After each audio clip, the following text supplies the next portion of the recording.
Hello and welcome to the show. This week's Versus the Community was German cars. We are going to have a grid full of different cars from Germany in A-Class. The first race is at the Infineon NASCAR circuit, and everything went wrong very early on there's a laggy collision between an Opel Speedster and a VW Bora.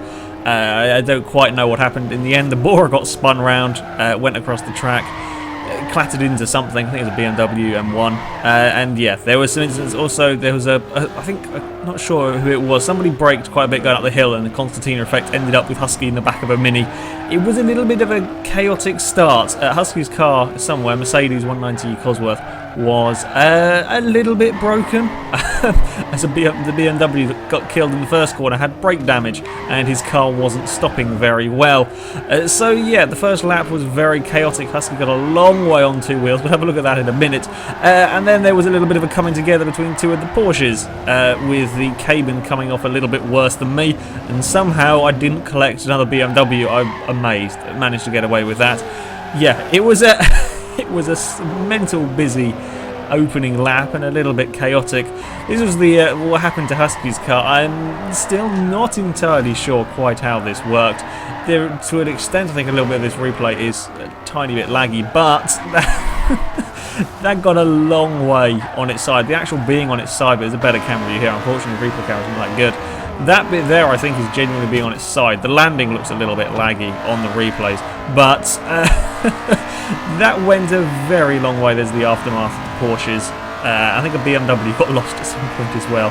So yeah, it was a little bit of a chaotic start. Husky's car was broken. There was quite a few broken cars, quite a few. There's loads of internet problems for this race. It was a really tough time getting people invited to them, so apologies for that if you wanted to take part and couldn't get connected. We had so many issues, and yeah, as you saw, lag was a bit of a pain. I don't know what was going on with the Xbox servers tonight. We normally have a little problem, not normally this bad. This time Husky got around the first section without rolling and probably almost crashed it on the second sort of S-bend. In the end, the Opel saved him from rolling, but of course it threw both of them off the road. Back towards, I don't actually even know where this is anymore. I have no clue what was going on. The Cayman was making its way through the field. I think it's behind Huskies now, I think it is. And it's battling away with another Mercedes Cosworth and the Mini. There's sort of a double crossback, I think, going on there. The Cayman now finds itself on the outside as they go across the start-finish line. It's a tough place to overtake into this first corner. Luckily, the Cayman can get in front before they actually get onto the corner. The Mini's just sort of sat there waiting. Mercedes has a little look at having a dive, but you're not quite going to get alongside there. Yeah, the Mini's getting involved, and the Porsche's just about managed to get enough leeway now, and the Mercedes is going to have to deal with the Mini. At the front, and I had made my way into second. However, my Porsche was struggling a little bit. Because the 911 GT2 starts with relatively high PI, I couldn't put racing tyres on it. I could only put sport tyres on. And I was under attack from a BMW M1. The Porsche is very quick in a straight line. It's a pretty nice car to drive. It just doesn't have the grip of the BMW. And yeah, I was finding myself under considerable pressure as we ran into the first corner. I'm trying my best to sort of try and defend, get a little bit wrong up the hill, slightly outbrake myself, end up taking a very, very tight line and get a little bit too much wheel spin, and the BMW has found its way past. Yeah, this Porsche, I quite liked the Porsche. It was quite a nice car to drive. It was very good in a straight line. One of the fastest launching cars here as well, aside from many four-wheel drive. I may have run a little bit wide. But yeah, just the lack of grip caused it a little bit of a problem. The other two Porsches in the race had found each other, and they were going to go side by side almost through the S's. Tough place to overtake through here. Very easy to get things wrong as the 550 Spider runs a little bit wide, and then as he comes back on, clatters into the other one, and then ends up on his roof. An unfortunate roll. That one is, yeah, it just went a little bit sideways on the grass, and it caught and flipped over. Now you will notice a little problem, as there are some broken cars going past, is that the Porsche is now slowly rolling towards the racetrack, and despite our best warnings, it was kind of inevitable that somebody would end up collecting it, and sure enough, it was a 911 GT2 that found it. And then I think there was the Cayman, I'm fairly sure it was actually, that got through an impossible gap. Somebody would later come and rescue the Porsche 550 and get it out of the way. But this is probably the most impressive driving of the evening. Goes to this escape. I have no idea. Quite a lot of it's luck, but got through the middle of the two cars in a cloud of smoke. Well done. Well done for surviving that. That was, yeah, a bit of luck and a bit of skill. That's very well done for not having an even bigger crash there. At the front end, it had closed up. A BMW M3 had pretty much led from the start, I think. However, the M1 was quite a quick car, and it had caught up to him. And this was to be the best battle of pretty much the entire race. This wasn't the most exciting of races. There were quite a few broken cars after the early stages. I think, although I'm not entirely sure, that everybody except for the leader's car was damaged in some way. The M1 might have got away with it. That's battling with him now, but I'm not sure. Everybody else, I think, had been in a collision at some point. It was a bit of a scrappy race, this one. Not helped by the lag, I will say that. As they run through the sort of the S's, and the M1 just about manages to sneak its way past. Tough place to overtake that on the exit of that corner. You can just see the extra grip the M1 has. It can do that kind of overtaking manoeuvre. As the back marker does well to stay out of their way. Again, I love this corner. It's an excellent corner. Unlikely to overtake through there. However, if you get a good run out of it, like the M3 did, you can get a pass into the final sort of hairpin. However, the M1 is going very, very defensive. M3 is trying to do a bit of a cutback on him, but it's a tough thing to go around sort of to try that manoeuvre, because you end up having to go around the outside of the next corner and then the next corner as well, and the M3 doesn't have the acceleration or the grip to manage to do that. He's not giving up though. He's still trying to find a way past this M1. As they run into the first corner, there's not really any room there. Again, this is a tough track to overtake on, with the exception of the hairpin at the end. Most of these corners are very, very fast, which means you need a lot of grip. There's not huge braking zones for any of them, really. It is a challenge. It is a challenge trying to find a way past. The M3 is close here, but again, not quite close enough to fire his car up the inside. And again, you may get a pass done into this next corner, but M3 is just a little bit too far back and can't quite get the move done there. And I think this is on the second to last lap. A lap later, and the M1 had managed to pull out a small lead. His M1 was blooming quick. It was putting in some impressive lap times and was going to take the win. There honestly wasn't an awful lot going on in this race. As I said, quite a few cars were broken, quite a few cars ended up in the pits. There's some cars messing around on the infield. There was some damage, unfortunately. In this one, the cars on the infield are well out of the way, so they're not a problem. Either way, it is the BMWs that are going to take a 1-2, while my Porsche would come home in third.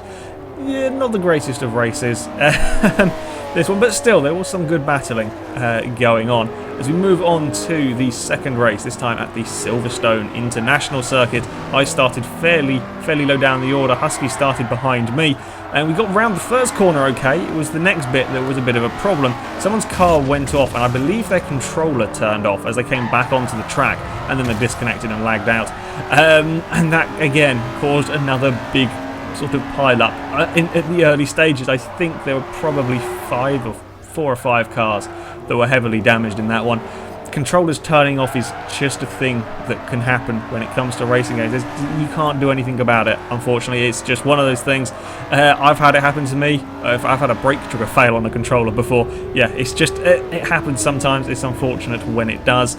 At the front, I'd made a fantastic start, having got myself up into second and found myself battling with another Line 11, this time a GT3 RS. Tried to pull off my favourite manoeuvre. However, the GT3 had a lot more grip than me. I don't know if you can put racing tyres on that or not. Either it might just be a better chassis in that car in general and running sport tyres, but yeah, he had quite a lot more grip. I had a look at going around the outside, but with my lack of grip, that manoeuvre is never likely to work.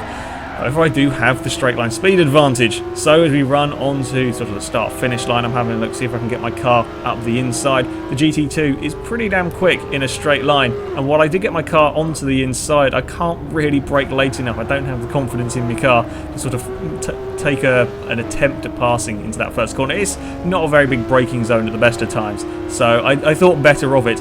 As we run through the Magnussen-Beckett section and where it joins off sort of the normal circuit, the GT3 leaves the door wide open, and I have a go, and just about got the car pulled up, ran a little bit wide on the exit, but if you leave the door open, I will have a go, and luckily managed to get my car stopped. further back, and a Mercedes Gullwing. I didn't even think about using this car. I wasn't expecting it to be particularly good. However, it was making good progress through the field. Found himself up in 4th, almost ran into the back of the M3. Could carry a lot more speed through bridge. And as the M3 runs wide after trying to defend, fairly simple kind of cutback for the Gullwing, and that has made up another position. Yeah, didn't think about using some of the more classic cars. This was probably the best of the classic cars that I saw racing, sort of for performance-wise, and we weren't really that far up the road in the two Porsches. Further back, Husky's Mercedes was yet again quite broken and not particularly fast. The replays are confusing as Husky's car, sometimes it shows it as having a smoking engine, at the moment it's not, but we know Husky's car took an awful lot of damage. However, while it was struggling on the straights, it was still a very, very good car through the corners, and while this BMW was trying to find his way past, I think he was trying to repass Husky, trying to go around the outside of the first corner, didn't really work for him, and Husky can manage to keep on to the position for now.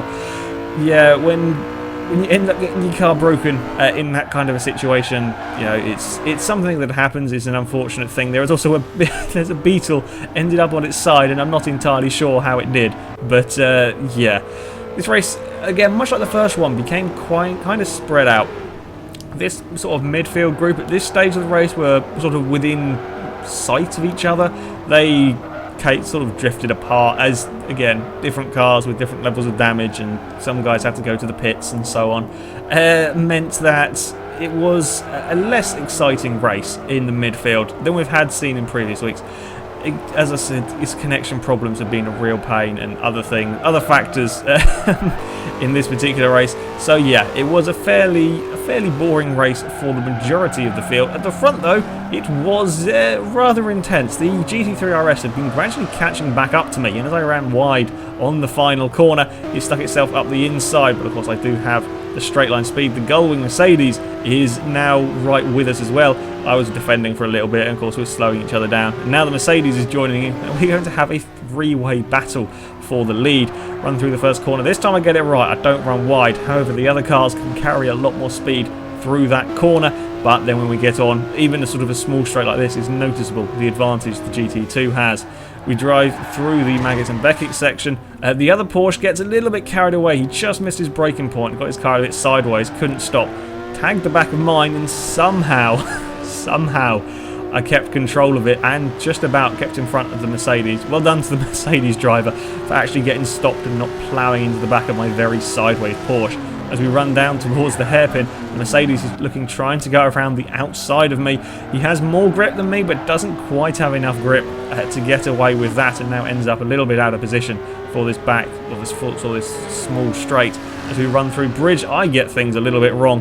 Just brake a tiny bit too late, end up out wide. Now I'm in a bit of trouble. This final sector is where my car struggles. And while the Mercedes is probably not as good through the corners as the other Porsche, it is better than my car. He finds himself going around the outside of me, but that puts him on the inside for the next long corner, which is a good place to be, as yeah, I just don't have the grip. I try holding it around the outside, can't get it done, but I do have the acceleration. Tried to squeeze my car. There is a gap there, just about wide enough for a Porsche. Yeah, there was a little bit of bumping, but it's all good. If we run onto the front straight though, I am again not in the position I really want to be. I don't want to be on the outside as we run into the first corner. However, I'm still not entirely sure how I did that. I have no idea. I managed to carry enough speed through there to get in front of the Mercedes, and that was pretty much the pivotal point of this race, if you like, as that was the final lap. The Mercedes tries having a look through here. I defend fairly heavily. I get a little bit of a bump, and that slows the Mercedes onto the back straight, which is enough for me to scamper away and to keep the Mercedes out of range. Yeah, I don't know. I don't know how I managed to hold that around the outside. My car is not the grippiest of things. It's not don't get me wrong, it's not a terrible car to drive. It's just, I don't know. I have no clue how that worked. However, that was to be it. The Mercedes were to be run out of chances. I took it a little bit cautiously through these final couple of corners. Really didn't want to run wide, make any mistakes through here. It had been an incredibly fun race at the front between us three. It had been great fun. Unfortunately, the rest of the race hadn't been particularly exciting. So, yeah, us three were by far the most exciting thing that was going on at the track. yeah, I thoroughly enjoyed this race. I suspect it was a little bit different for others, but there we go. The second race, sorry, was over. Husky ended up coming in around 5th, I think, is the red BMW. Okay, I think he had controller malfunctions as well. So Husky still managed to finish 5th, despite a very broken car. We move on to the third and final race at the Suzuka Full Circuit, and I got a very good launch with my Porsche. One of the advantages of this car, I made up, I think, 4 positions off the start line, made up another 2 as cars run wide. There's some more lag. I don't know what's going on with that car.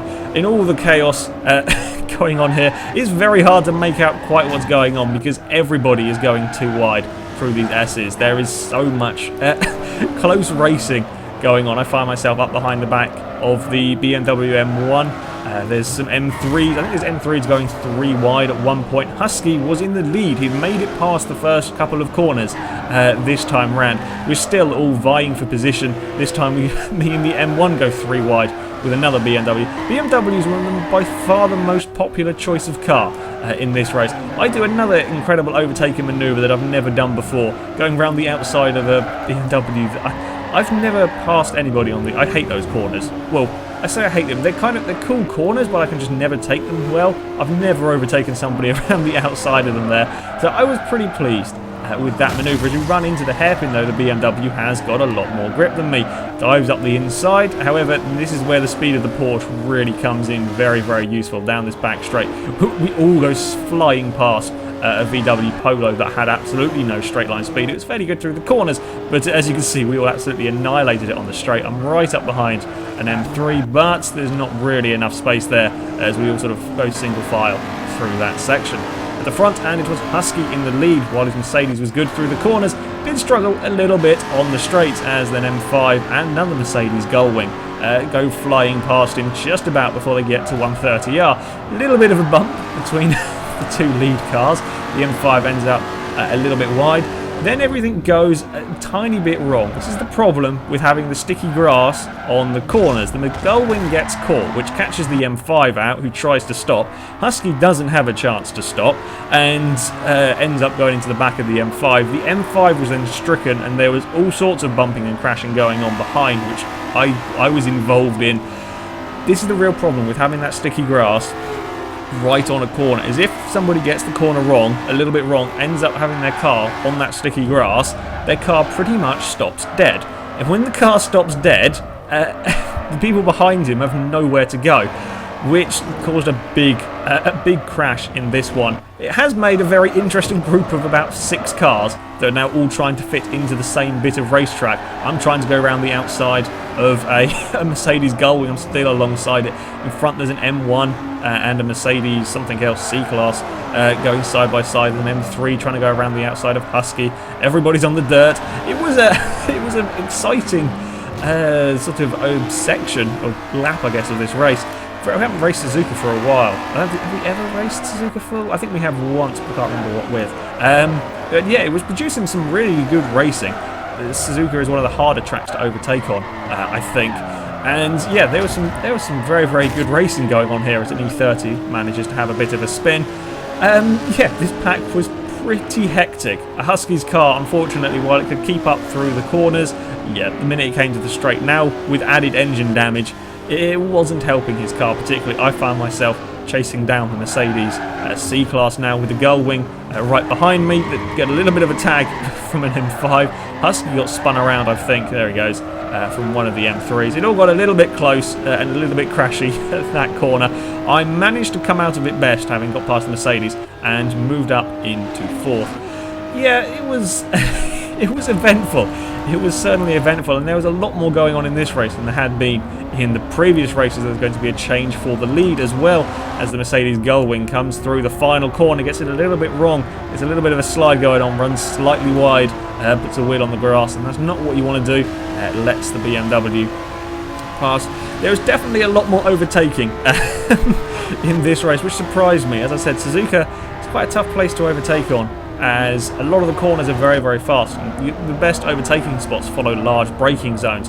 So yeah, it's a tough place overtaking here with all the fast corners, but it was proving thoroughly enjoyable to watch.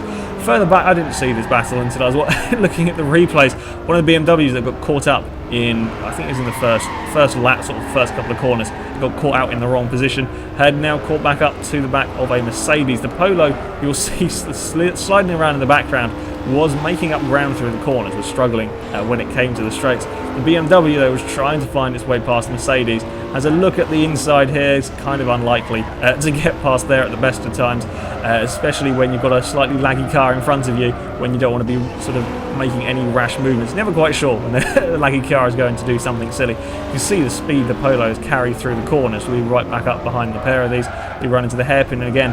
BMW is having a look, but is a little bit too far back. Now it's the drag race down the, I guess you could kind of say, it's not really a straight, but it's a flat out section, and this is where the BMW did come into its own.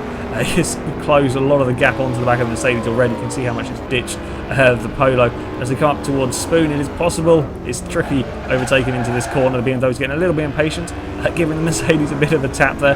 Yeah, Spoon is another place. It's kind of, a lot of corners here are sort of possible-ish to make an overtaking manoeuvre is what I meant to say, but they're sort of half chances at the best of times. However, the BMW gets a better drive and has a lot more straight line speed. You don't really want to be going around the outside of 130R if you can help it.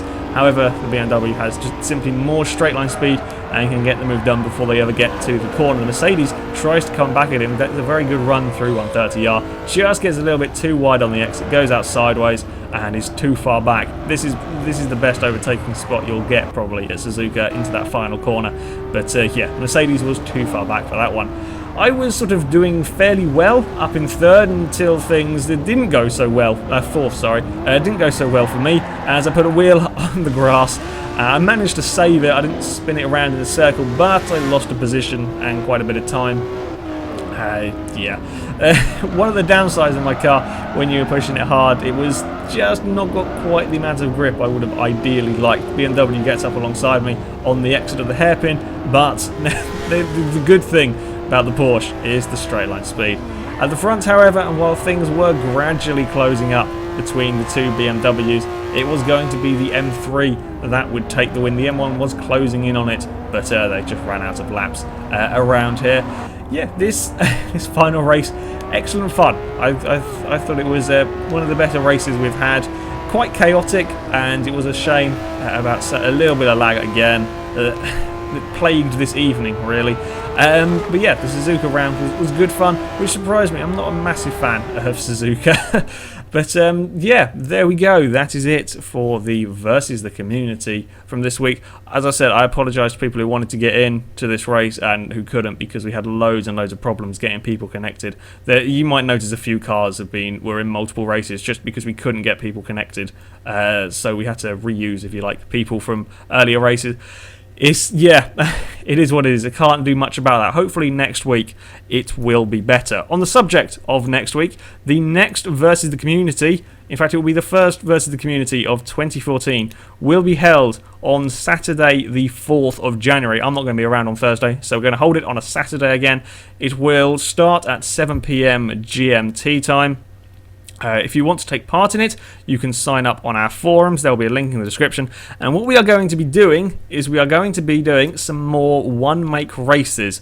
All the details will be on the forums about what cars are going to be used. I believe the cars that I have picked are cars that are not DLC, and they should be on. They're definitely not DLC. They should be all on the standard edition of the game. You can find all the information on the forums about what cars and what tracks are going to be used. However, that is it for today, so thank you very much for watching, and until next time, goodbye.